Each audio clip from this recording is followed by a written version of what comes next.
We're live. We are doing Inner Healing and Transformation Summit. Yeah. And we are talking the divine feminine and the divine masculine with Banesa today. Hi. Welcome, Hello. Banesa. Thank you so much for having me. This is so great. It's such a great thing you're doing here. Thank you so much for joining me, and yeah, for the validation and the affirmation. I will No, say. 100%. Yeah. I'm happy to get started. Yeah. So we are talking the divine feminine, but before we jump in, one moment. Um, let's start with your journey. I'm asking everyone this question. Let's start with your journey so that we can really get what your journey has been Some like. context. Mm. Cool.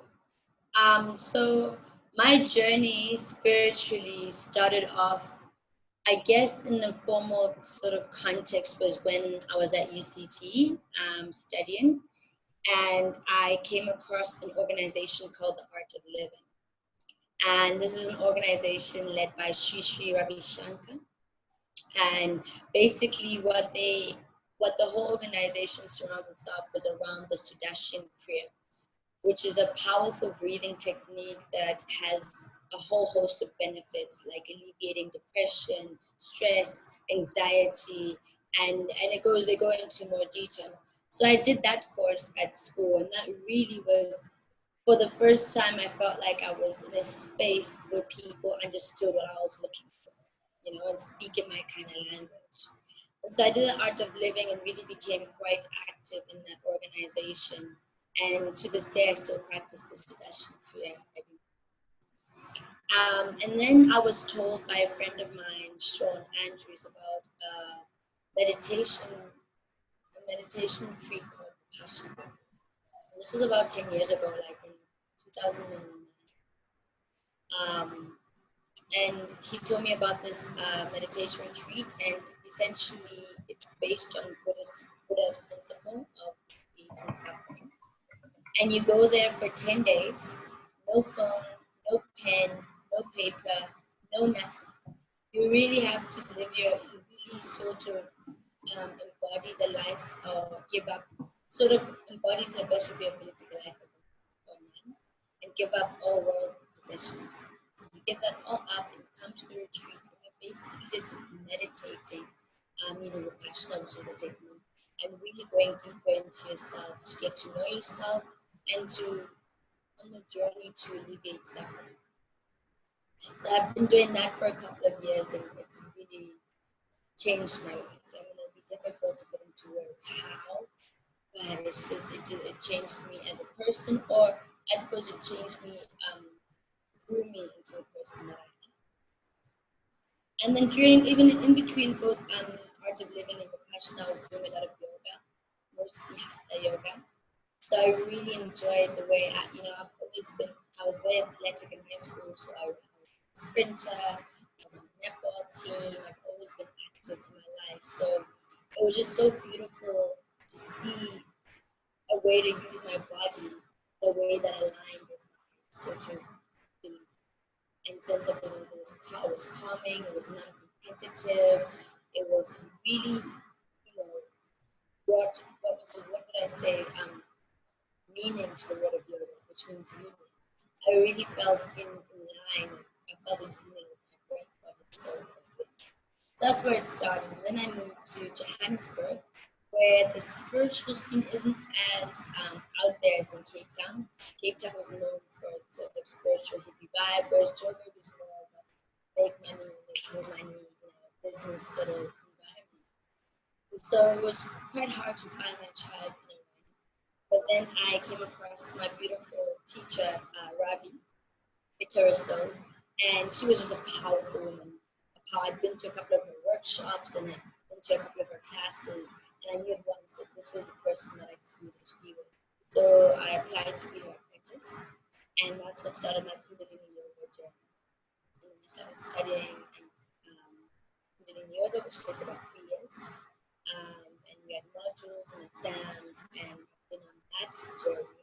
And right now I finished my level 1, I'm on my level 2, which takes 5 years. So I've got a long way to go for level 2.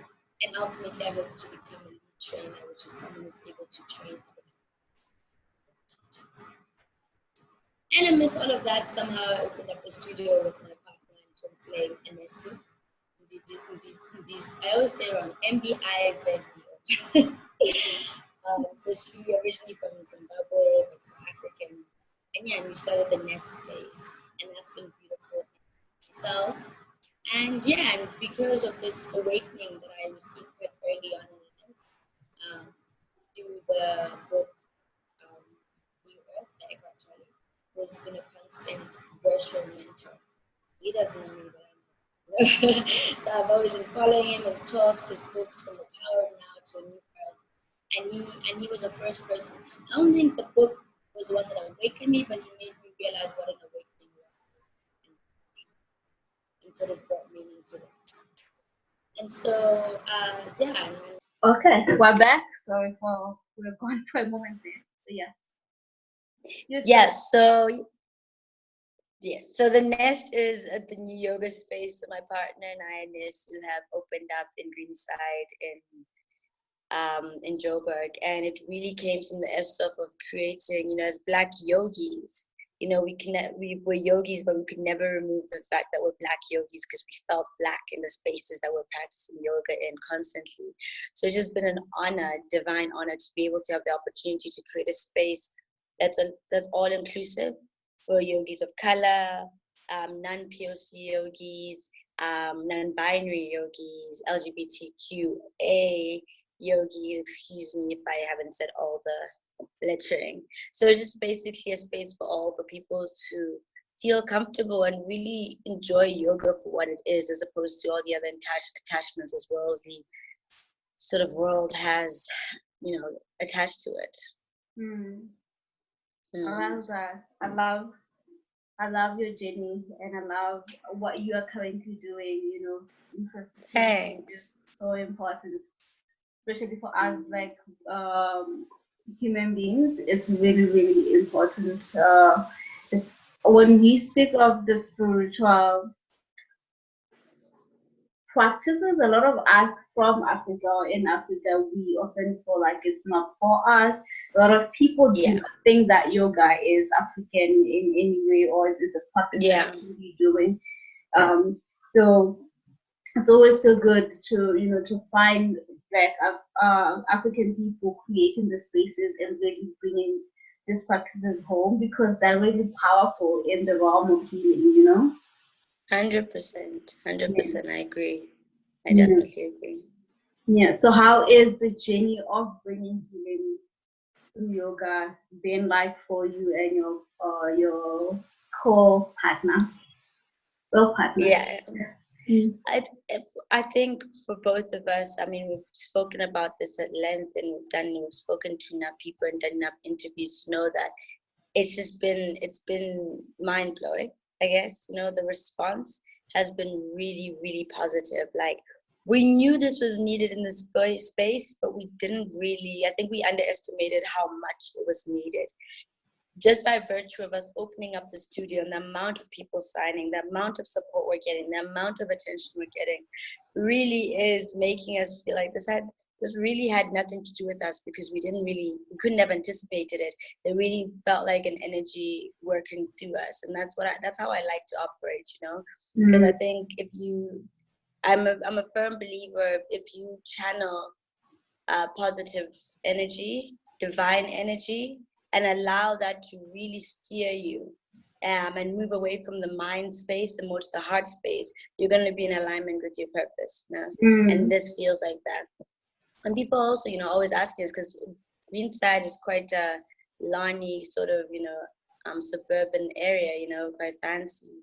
So the rent of a studio there is quite expensive. And I don't know where the money keeps coming from. I really don't. It just keeps coming, and I keep believing, and that's where we're at right now. So I'm really happy, and I'm not worried about it as well. There's no anxiety around the space, and if we're gonna pay our bills, like other things in my life. That one just seems like it's been taken care of. I just need to show up and do my part, and the rest will be sorted. So that's been a blessing. I was just talking to a friend of mine And I was telling her that I don't usually say I did this. I usually say that me and my Mm, health in spirit and the divine did this because I understand that I'm just a vessel, I'm a conduit. I don't. 100%. The other day I was like, how did I come up with this inner healing and transformation summit? And I couldn't pinpoint when the idea and why it Mm, came, but I know it's because this energy, sacred energy that's happening, is far beyond me as joy and something that the divine, orchestrated. I just happen to be the vessel to, manifest it. So absolutely. I love also operating from that Yeah, yeah, connecting with the divine. And let's actually 100%. bring it to what we're talking about, the divine feminine, 100%. what the divine feminine is and has been for you and your experience with it, and also the divine masculine and what your experience is like there with these two Yeah. elements. Mm. I didn't get your question right there. I think the sound is sort of Oh, distorted on, yeah. no. No, I was saying that let's bring it to our conversation of the divine feminine and the divine masculine. What your Got you. experience has been with this two. They seem like a philosophical and spiritual ideas, but how do they really manifest and come up in our lives? And I mean, for you, let's start with how it's been for you. Well, for me, this was definitely from speaking to you and understanding what the summit was about, it really just felt like a conversation with like-minded individuals on a broader spectrum, right? So I didn't want to come off speaking about a topic that I am an expert at because that's kind of boring and I didn't feel like that gave me room to really learn. So, but something that is a passion idea and passion sort of impulse right now is the idea of healing the feminine and divine, the divine masculine, the divine feminine. And this came from one of the events, a festival or summit that we held with my partner, Swati Martin. And we held a festival called Tunshe at Nyrox in Johannesburg. And this was a one-day summit where we got healers from around the world of color and allies to come and join in a sort of day of healing and really understanding the polarities of the world and how to bring together better union with softness and love. And one of the groups, this woman that I was a good friend, who's now a good friend of mine, and Swati's, is Silfas Pinto. And she does a lot of work. I know she's living in Dubai now and doing some work in Bali, but originally from Africa. And she did a ceremony of healing the masculine and feminine energies. She touched on it at the festival, and then she did a separate workshop which I had the privilege of attending.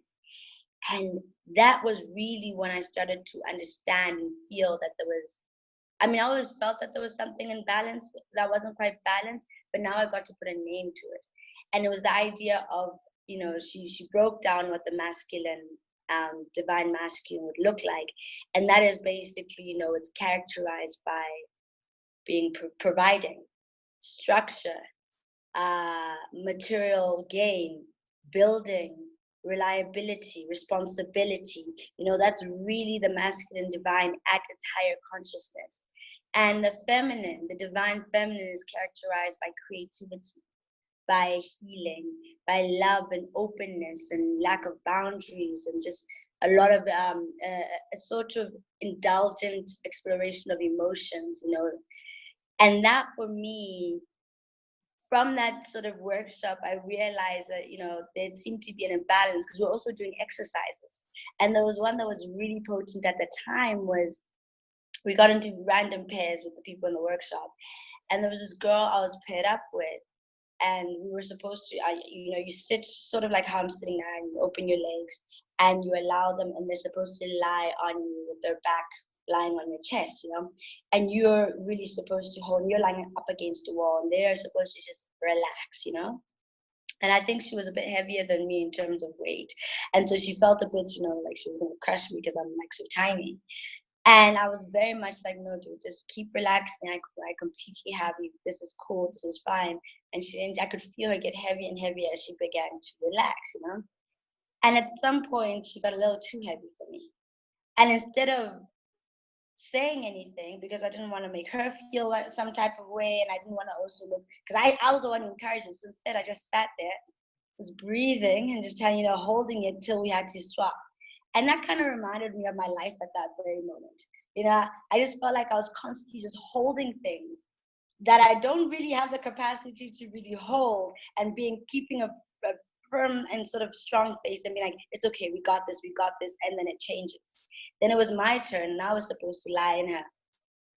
Tell you, Joy, it was so weird. I could not.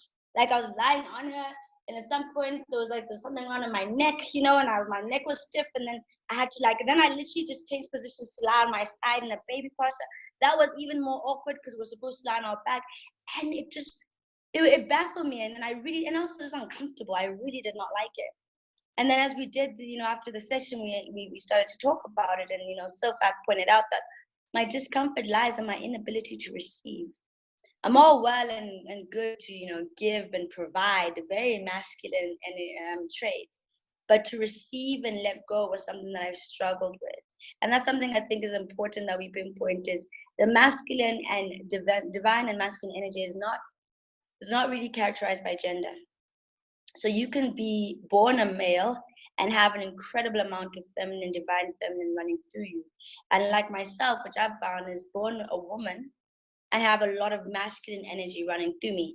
And also, it's not as obvious. People think, oh, then you should be a tomboy or a lesbian, if you've got masculine energy. But no, I'm very girly. I get my nails done. I get my hair done. I like makeup. I like heels. And I'm very feminine because I'm a woman. But the energy in which I I'm driven by in this world is very masculine. I'm the provider, financially, physically, emotionally. I try to put up structures. I'm building companies all the time and building brands, and there's a reliability and responsibility that comes with me. And I've sort of neglected that sort of beautiful creativity, and being vulnerable is what I struggle to be with a lot. Being vulnerable is tough. So yeah, that's a topic I wanted to talk to you about, and hopefully open it up, and hopefully we can sort of spark a conversation with your viewers about this, Oh, I'm shaking my head in agreement because I did the same exercise last year. Oh, did you? I did. We had this women's circle I was facilitating it with Kuti. She's Africa Bohemian. I think we talked about her last time. She's there. Yes. Here in Botswana. So she did this exercise. But we didn't do it like you because I only got a chance to lie on another. I didn't. She didn't lie on me. We just did one. Got you. Yeah. And for me, it was also uncomfortable the first time. The first moment, I'm like, oh my god, I can feel her tummy. And she was in this exercise. She was teaching us about intimacy and being comfortable with our own body, and how it's so easy for us to say undress for a lover, for yes, but we really don't do that to ourselves. You don't undress for yourself. You don't feel comfortable with your, 100%. Within your sisters, and just the divine feminine energy all around. And I remember feeling really uncomfortable. I'm like, this is too intimate for me. I can't handle it. Yeah. And we were talking about this last week, that I was like, I resonate because I'm also quite masculine in terms of my divine masculine. It's really more present and pronounced. Although never think that, because I'm like, exactly. And then, yeah. I build businesses as well. And as you were speaking, I then remembered something happened to me this morning. I was doing a shamanic meditation that made me realize that although I have the divine masculine, I'm ready to build, I'm ready to do all of that. The divine feminine within me is also afraid of expansion, of what actually receiving support will be like. Like, I will build, but I don't want what I'm building to support me, So exactly. Like, I'm still also afraid of the divine masculine, like, because the man, he will build his business and he would charge the prices he wants to charge. Yes, So yes, simple. yes. But for me as a woman, the way I second guess and I'm just like, is this too much? 100%. And so I was just like, that 100%. I saw the struggle this morning when I was doing my shamanic journey, and I realized that my great grandmothers, Yes. both paternal and maternal, um, they in that generation, the man was the provider. They had the cows. They were rich in that kind of like cow wealth vibes. Yeah. But it's where you are taking care of the children and you don't know where the money's coming from. You're not really in like aware of the flow of money or even caring about it. And I realized Yeah. that's so very present in me. And I think like generally the divine feminine, when it comes to, are we really comfortable with providing as much as we want to say we are? I mean, as independent women. I mean, I started to ask myself this question. Yeah. Yeah, no, I think we're in a crisis, you know, in the world, because the same way as we're struggling, and you'd find that there are a lot of women that I know and who are struggling as well with connecting with the divine feminine, because you know, especially in black households and in Africa, but the world around, there has been a lack of divine masculine energy to rely on. So you, as the mother, you have to become the provider. You have to become the structure. You have to be the nurturer as well, and everything. And so there becomes a bit of an imbalance. But also there are men who are struggling with being a man and not understanding the divine masculine.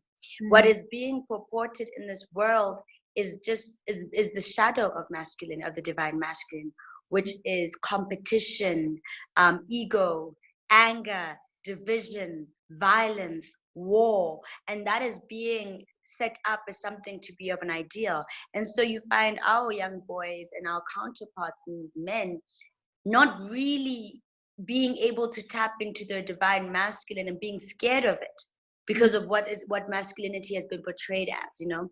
There are a lot of men who are conscious enough to not want to hurt a woman in any way, and so they sort of shy away from taking on their full, that allowing that energy to run through them. And the same as women, you know, we shy away from the femininity, giggling and, you know, being girly and soft and vulnerable and a little airy and spacey, because it's also in this world we've been told that, you know, that you're an airhead, girls are weak and we can't think and all of that, and we wanted to resist that. So now what happens is that now men aren't attracted to women who aren't aligned with their femininity. I find, you know, when you're not, and again, it's not about how you look on the exterior or what you're, you know, really about men enjoy women who are able to nurture, who are able to be creative, and that can play off in many different forms. Doesn't need to be necessarily in the kitchen. Creativity plays a huge part in the structure of this business and economic world, you know. And also women, we're not really attracted to broken, confused little children in the bodies of men. You know, each side of us really wants us to step up into our into who we are. And the beautiful thing about the divine feminine, from all the work, the research I've been doing, is that there is no this is feminine, this is divine feminine.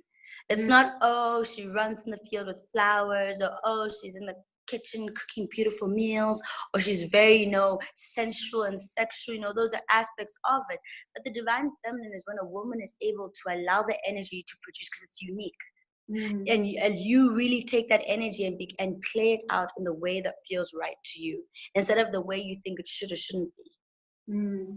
Yeah. I'm not sure if that makes sense. Yeah. Yeah, that makes sense. You know, as you're speaking, I'm thinking about how, for me, I have been afraid of the divine feminine and backtethered. And if you wanted to help me back in the days before I started doing the divine feminine, if you really want to trigger me, you should say you're so emotional, Joy. If you use that word to describe me, I go crazy. Because how dare you say I'm emotional? No, I'm just expressing myself.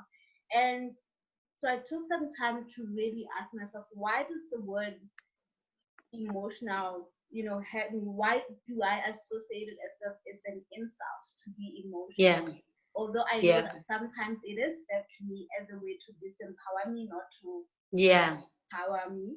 But then I realized that I was also now uh, projecting this natural way that I am, which is that I do care deeply about things and I will express Yeah. that, and it's something that I know is very present in a lot of, like, it's very feminine in nature to care and to want to express yourself, right? And Yeah. you might call it women are emotional, but it's really that they care and they're in tune and they will express, Mm. so on. So the problem for me came that it's okay if this person is trying to use it as a disempowering um, comment to me, but if Yeah. I have a problem with it, then it means that I'm rejecting this inside myself, and I could never be 100%. comfortable with this. And so what I will do is I will hold back, because I don't want to Yeah. be emotional. And this is something Yeah. that really I know that a lot of us will do in many spaces where we don't want Yeah. to be disruptive, too emotional. So there's also that the way that we reject the divine feminine and how it's just creating. The thing is, we reject the divine feminine, but also the divine masculine currently it's wounded. It's not like stable or in a healthy way. So we're not. It's not working out for Yeah. all of us. Yeah. You know. Yeah. That's the whole thing. I was watching a video by what's her name? Tila Swan or something. Yeah, Teal Swan. Teal Teal Tila Swan. Swan, yeah. Teal Swan, there we Teal go. Swan. Yeah. And and it was about that because there's this idea that we're gonna topple, we want to really topple patriarchy and this sort of shadow or wounded masculine energy that is dictating the world right now. But she made a very like a point that really resonated with me because she said toppling, diminishing another person or another's power doesn't increase your power, it just diminishes theirs. You stay at exactly the same frequency, you just diminish someone else's. So us toppling this masculine energy as feminists, and having an aggressive approach to really gaining our power I don't know how successful we have been, but it may diminish the man and make him question all of that, but it doesn't really help us. And I think the most important thing to do is to rather focus on healing our own, so we become and sort of inspire a sort of higher consciousness of being in terms of those energetic fields. Not to say you don't call out patriotism and you don't call out toxic masculinity, no, of course, but I think it's the idea of that shouldn't be the goal, because once you do it, then what? Yeah. Then what? So you really with your sort of process of healing, there should also be a solution to the structures that you're going to dismantle. What replaces it? And I think what's important in the world is to have divine masculine equally as much as divine feminine existing in each person. Yeah. That is now, if we work towards that, is, as I was saying, I was in a relationship. I've been in a relationship where the guy, I felt, was way too feminine, and he felt I was way too masculine. And how that sort of manifested himself is, I would get annoyed because at some level he was quite financially dependent on me, and at some level I'd be like, dog, be a man, like, pull yourself together. Like, where's the support, where's the structure, where's the providing what I need from a masculine energy? And true, I was right in some way, but also in his way, he was always about spending time and really getting closer and getting to know each other. And I was always so busy working, and he was always just like, dude, what's wrong with you? Like, why can't you just be vulnerable and allow yourself to sorry, my battery's going to die, so I'm just going to get the charger. Okay. Shouldn't be an issue. Yeah. um there Yeah, so it was really about being at a point where I also was like, had to be called out because I wasn't able to, like in the example I was giving, and relaxing in the arms of my partner in the workshop, I wasn't able to relax with him and allow myself to vulnerable and really flow in that intimacy. You know, I really have an aversion to emotional intimacy. And to get quite personal, I found over the years that because of my aversion to emotional intimacy, I try in relationships to overcompensate with physical intimacy. And that's bad, guaranteed not the way to go about it, you know, because I was saying, just because you're increasing one thing doesn't mean the other part is being healed. And that wasn't cultivating the kind of relationships that I wanted.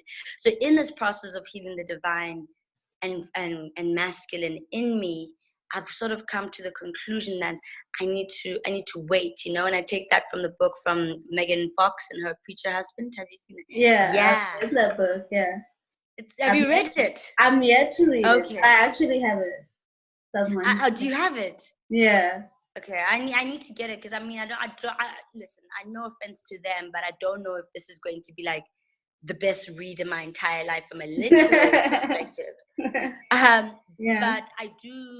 the concept and the theme and the journey that they're on is what really fascinates me, you know? And it's this idea, because there's this idea that, you know, for me, if I'm not physically engaging with my partner, there's nothing else. Yeah. Because I don't have the emotional capacity. Yeah. So I really feel like making part of healing my femininity and sexuality and sensualness, you know, that all are characteristic of a feminine energy, is really about halting sex, ironically enough. You know, it's really about, okay, let's stop with the sex, and let's say it's either I have no relationship or I have a relationship that's emotionally charged. And it allows myself to be in those places where I don't like, of being vulnerable and opening myself. And that's a journey that this sort of process of trying to understand both the divine masculine and feminine has led me towards. Not that it would lead everyone else, so people shouldn't be worried that they're not going to have to cut sex out of their lives. But no. But I think it's indicative. Yeah. No, I mean, I absolutely agree with that. When I was practicing therapy, we used to, me and my friend, who was also another therapist, we used to be paired up to do couple therapy. So he's a female. And the idea was from our supervisors to just make sure that, you know, there's a balance, that we are able to see each partner equally, or someone will call the other one out if we're doing any something. Yeah. And what used to happen in our therapy room is we would discover that every couple literally have the same problem. And this was the problem of what we call intimate communication. Like, people might come and they say, no, you know, the sex is great, everything is going great, but they are actually not communicating, and they don't know that they're not communicating. They think, you know, say, hey, how was your day? That's really communicating. I mean, it is communication, but really I realized that relationships, and to really balance the divine feminine and masculine, you need to bring that intimacy into how you're communicating, and that little bit of softness and ability to hold space at that level where we can remove. I mean, we could even think of physical intimacy as masculine in nature, right? And then think of emotional intimacy as feminine in nature, because, you know, it's driven with, you know, communicating, lowering your defenses, being vulnerable with each other. And a lot of people, we struggle with this part of lowering our defenses, being vulnerable. 100%. You know, and it used to break my heart, because it will be a couple that have been married for 10 years, and it will take us 2 sessions to realize these people they were not communicating at all. They don't know what each partner wants. You know, and the strange part was the presenting problems would usually have to do with he's not being a man. He's just chilling, not looking for a job. Or she doesn't want to tell me how she feels. And there again, the divine feminine and masculine was coming up. You know, because I think that we often feel that someone is failing us in a relationship with partner because they're not providing us with the thing that we're told we're supposed to get from them. right? That they were supposed to provide for us, either physically or emotionally. And if that is missing, then I'm not happy. I don't think this is the person for me. So I love how it's really pronounced in relationships, and Yeah, we need to yeah, start looking definitely. into that, to how the feminine, what of the feminine are we embracing and utilizing in our relationships? 100%. Yeah. 100%. No, I get that completely because, I like when you say that in relationships, because that same ethos was said in one of my Vipassana, and in all of the Vipassana sort of sits I've done, where Eso Nkwenka, which is the teacher, Mm, says the reason why we claim to love someone, but we don't love them, we love ourselves. And we have this idea of the role they should play in this love story. And if they don't play this role to the precision that we want, then there's drama, then there's pain. mm, And that's not really loving someone, that's just loving yourself and your ideas. And it's the same with the masculine feminine energy, because this is not it's not about making sure that you're all feminine energy and you walk in this world like that, or making sure you're all masculine. It's about really providing that yin and yang nature of balance of the two, because once you have those two, you're not really looking for someone else to satisfy the masculine thing of providing and structure and providing. You're able to do that for yourself, and you're yeah. not looking for someone else to provide you with emotional support and emotional connection, because you're able to connect with yourself on that level. Mm, Once you realize that you're enough in your whole entirety, you start to look for someone that complements you, who's just as enough, and you guys become two powerful wholes. This mm, whole thing is that this part of myself that is broken, I'm going to look to the world for someone to fill that up. You complete me is mm, ridiculous. yeah. And that also boils down to the masculine and feminine energy. And also too, I think your last sort of question there was how they play out, how the femininity and all of that would play out. And I think it really, because this can be completely misconstrued, this entire conversation can be misconstrued to believe that, oh, if you don't get a manicure or wear heels or pamper yourself and cry all the time, you're not delving into your divinity. And if Mm, you're not a man who's able to pick up heavy things and come and pick up a spider in the middle of the night, and you're less than a man. No, there's a whole plethora and spectrum of the feminine and spectrum of the masculine, and no one is going to encompass each and every one of them, because then we don't have the unique thing that makes you Joy and the unique thing that makes me Banesa. So there's mm, certain things like, for feminine, divine feminine, the stereotype has always been cooking and cleaning. you mm, know I love cooking. I love it. It's a form of creation. My creativity same. comes alive. I love nourishing. I love feeding people. So that I can completely take. But I hate cleaning. Mm, Any deal is, if I cook, you clean. Whether you're male or female, if we're in the same place, that's what happens. And so you don't have to abide to all of those things. mm, It's just really important to understand what that means for you and how that energy transmutes into your divinity on both sides, and see what comes out of it. And that's what makes us unique. mm. Yeah. I saw this post by Dane Thomas. He's an interesting healer. Um, and Mm, he put a picture of a cheerleader, and he was like, "Meet mm, my divine feminine," and he had a name for her, and he, shared how this picture comes up in his life. And he's like, for mm. example, this entire page is the divine feminine in action, like all the selfies, that is her. When Yeah, I yeah, want affirmations, that's usually the divine feminine. When I want to chill and talk. So, like you're saying, it's really not about it coming out in the way that we understand roles for genders as it's been said yeah. across age. It's just more of where does the softness, the intuition, Yes. the slow paced, lovely like energy come up for you, because it comes up as long as you're 100%. human. It's there, and it has no agenda, as we're saying. 100%. And when do you provide? When do you step up? When do you become responsible? I think everyone on this world, they have responsibilities. They show up in different ways. They provide Yeah, in different ways. That's the divine masculine. So what we are saying is, in what ways 100%. then do you is it balanced? Do you provide and also allowed to be given? And what I find with the women that I work with in particular, receiving is so difficult for us. Just to receive, like you're saying, Yeah, given, to be yeah, helped. yeah, Yeah, yeah.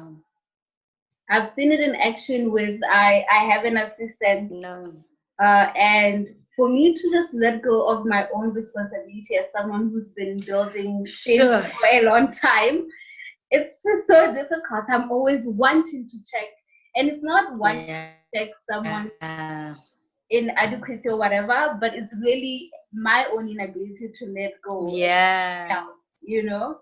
I feel like, Hasn't yeah. So how do you 100%. stick to that? No, I completely resonate with that as well. For me, I take on way too much, and when people do offer, it's very difficult for me to let go of that sense of control, in that sense, because yeah, again, it's because the masculine energy is really coursing through me and has been for a long time. That whole belief in the universe and other people being able to come up and show up is sort of broken in me. I Mm, believe if it's not done my way, it's not going to be done in the way that needs to be done.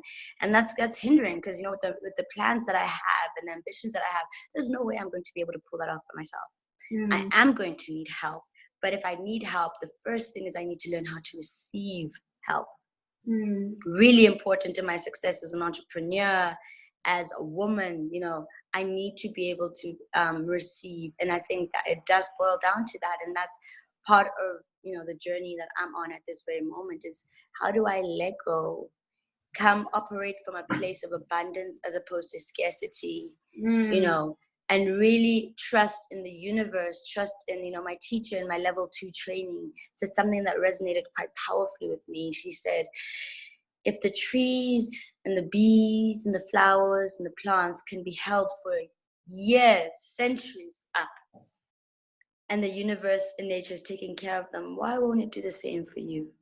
you mm, know and mm, they're just allowing nature to do its thing. It's only when humans come and interfere that there's a bit of discord. Otherwise, they're thriving.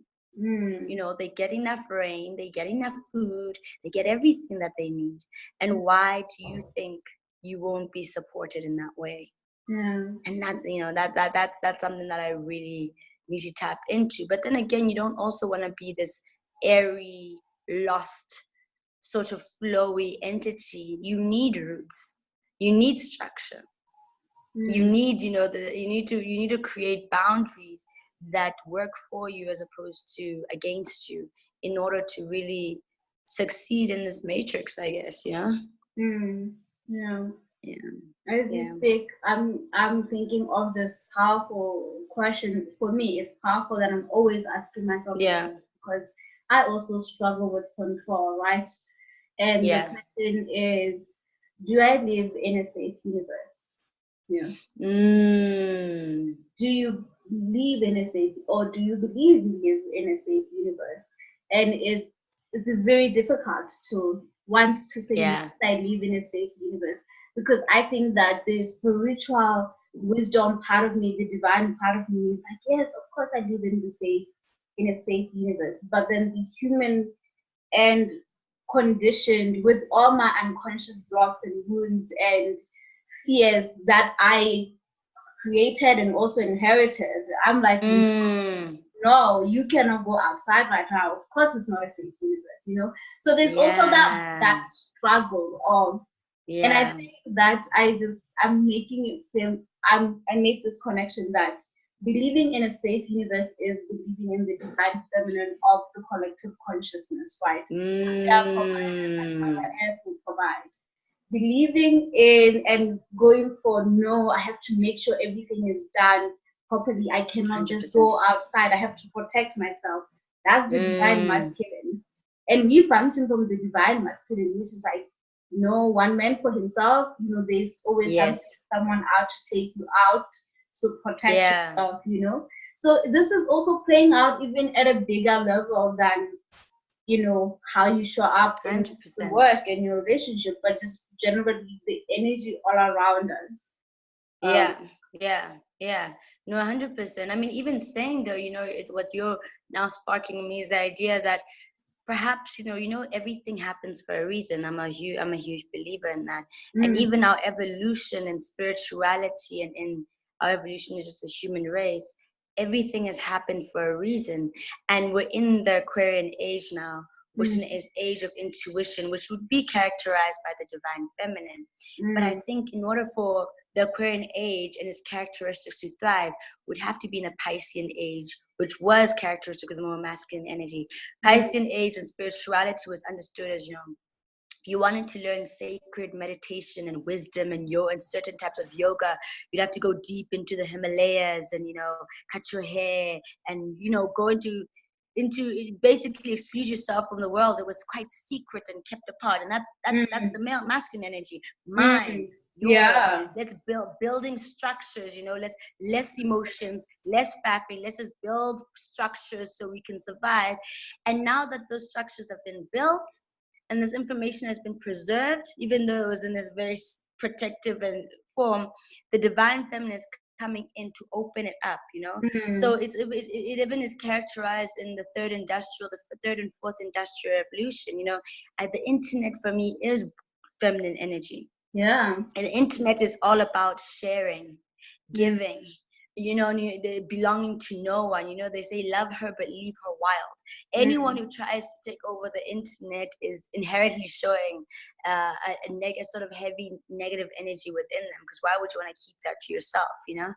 So I think in the ages where we are, sort of all been part of a divine plan, and I think it is a time of the feminine energy, because the masculine energy has been sort of been propped up, even though it was at its shadow.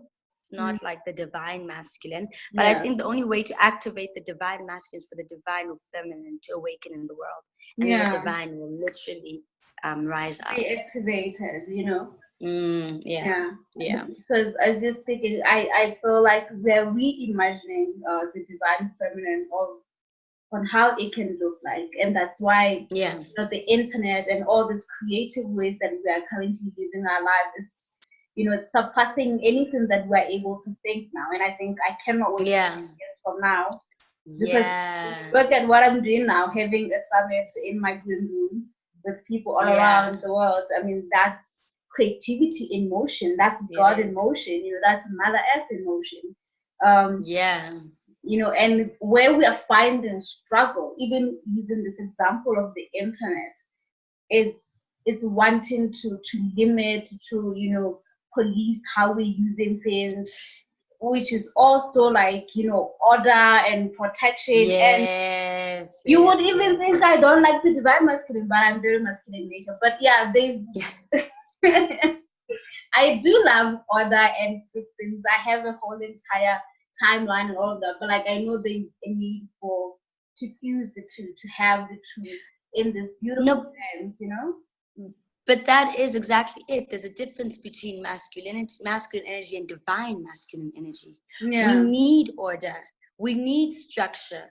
We need, as women, when we're pregnant and can't move and can't run, we need a masculine energy that is able to protect and serve and help us. So that is definitely something that you should, is needed. That's divine. When it becomes just masculine and almost toxic is when it's, instead of protecting, you're owning and controlling and imposing and separating. That's where the issue goes around, is that idea that as Teal Swan also said, the world, a lot of people claim that we're dominated by a divine masculine energy. No, we're dominated by a masculine energy. The divine is yet to come out. That is what we want, because the divine masculine energy is one that's going to hold up a feminine energy, and that's going to work in union. So we definitely want to increase that in both of us and heal that in each other, in yin and yang. And that's also why you can have two women fall in love with each other, because one holds a masculine energy and a feminine energy. Two men can fall in love with each other because they hold a masculine energy and a feminine energy. Not that one is a woman and one is a man. It's got nothing to do with gender. It's about energy. Yeah. It's yin and yang. I love that. Yeah, no, I completely agree. When I'm still on the journey of healing my divine masculine, but I think one of the first steps that I had to do, it was this declaration when I realized that, I mean, for a long time in my rejecting the feminine, I rejected love and wanting love and wanting to be loved the way that a woman loves to be loved, you know. Being called love and sweetheart.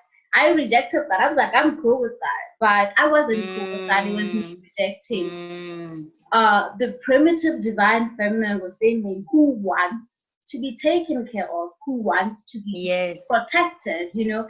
It became one I had one incident with a beautiful lover I had who was in touch with his divine feminine, and I had some shoes that needed to be tied, and we're in front of his family, and I was looking down to tie, and he's like, no, I will do it. And there was something really profound for me in that moment, because this man went down and tied my shoes in front of his aunties. Everyone was like, what is happening, you know?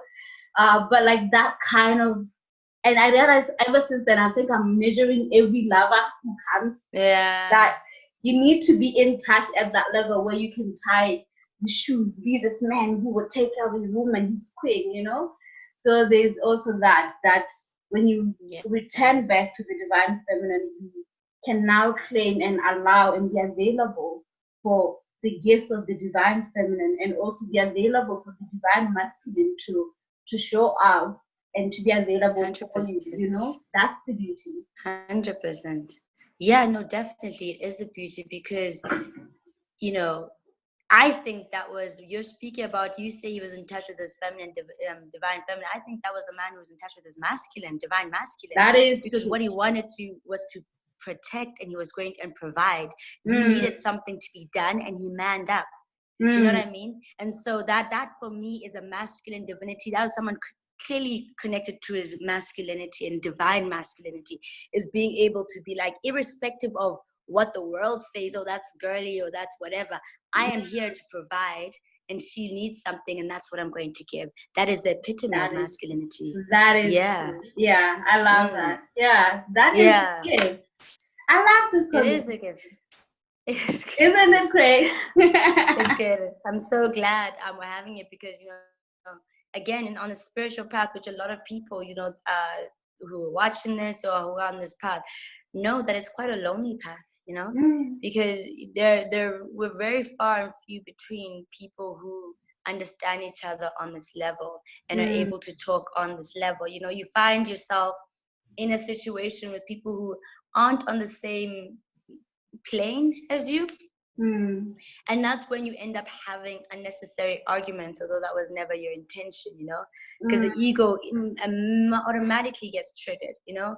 And so you find that a lot of people tend to just not speak about their spiritual journey, or speak about things that they're trying to find information about, because of how it's come. So I think this is a beautiful space in order for us to just bounce ideas of one another. And and as I said, this has been something I've really wanted to be chatting about, and I'm learning so much from the discussion. And I hope there's a comment section on this video, so people can write and we can continue this conversation online, you know. Yeah, definitely.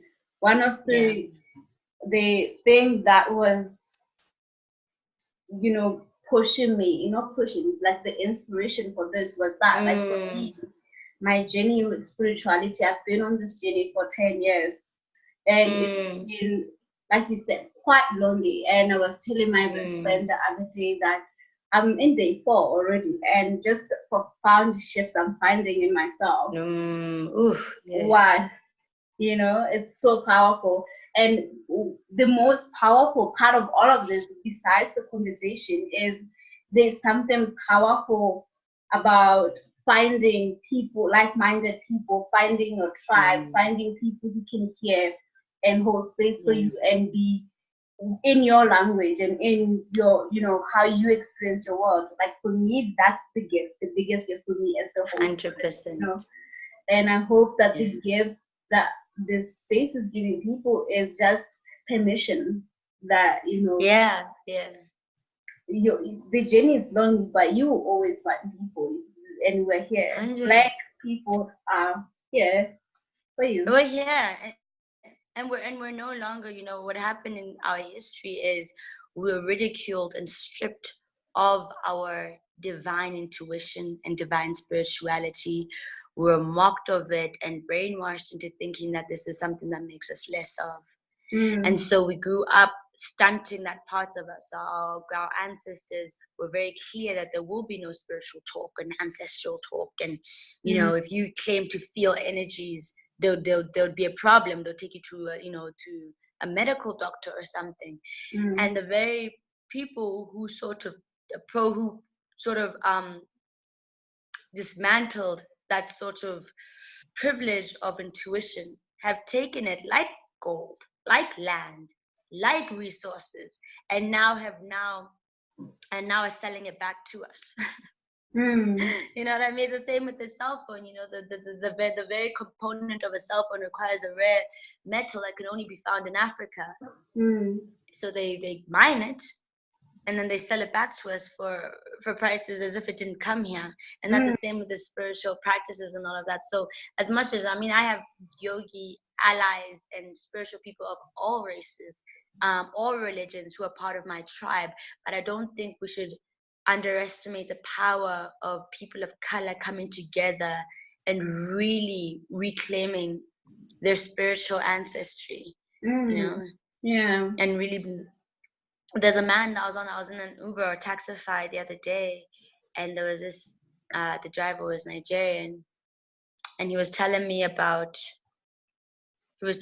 there's no such thing as ancestors, and he was saying it's the only thing that is Jesus and God, and for me, I think Jesus is an ancestor and a prophet in his own right, but Yeah.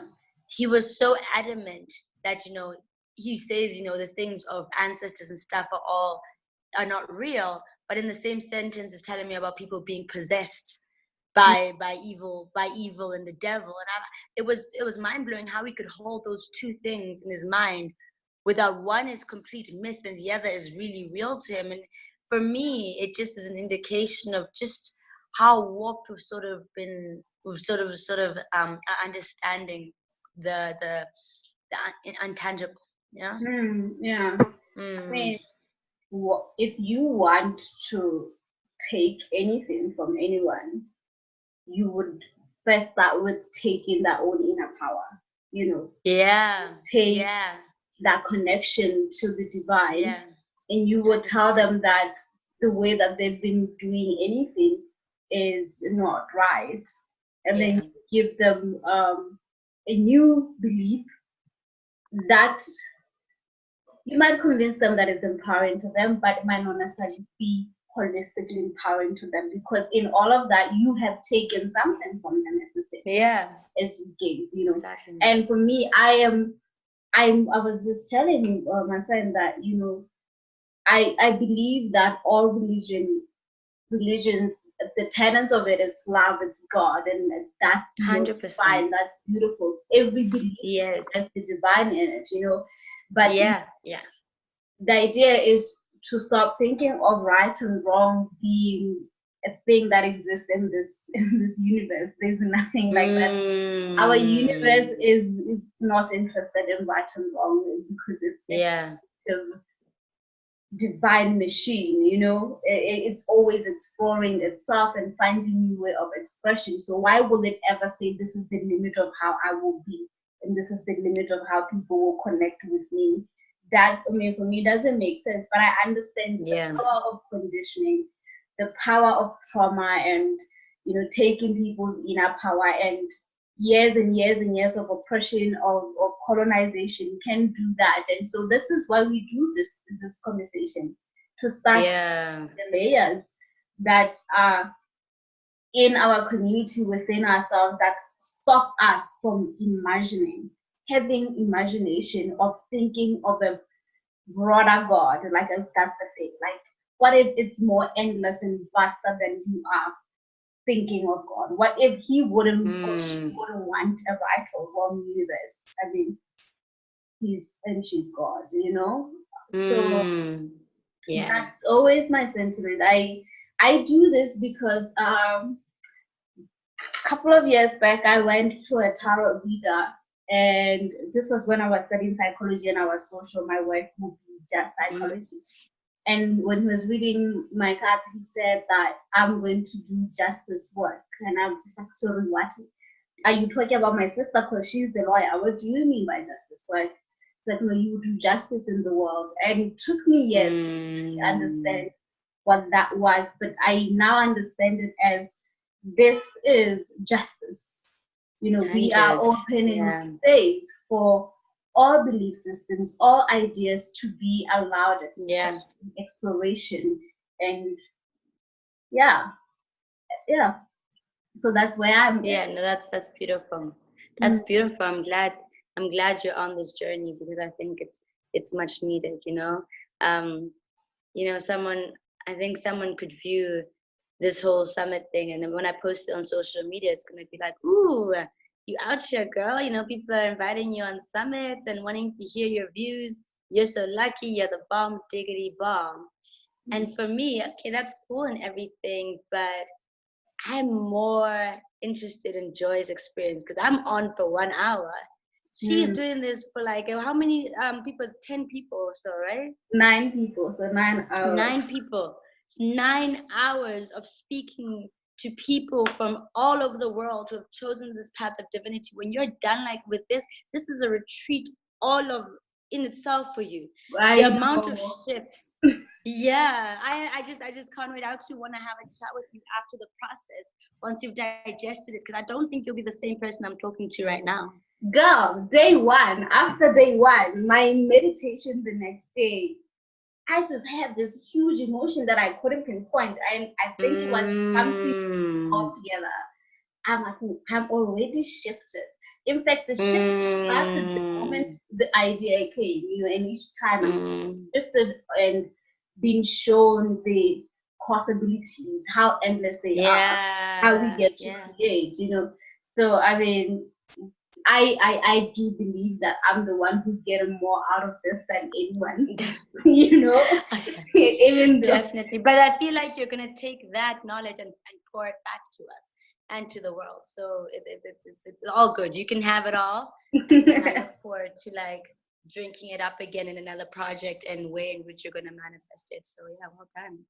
Thank you so much. Thank you also for joining here. I had so much fun. I had so much fun as well. Yeah. So I look forward to the post. Yeah.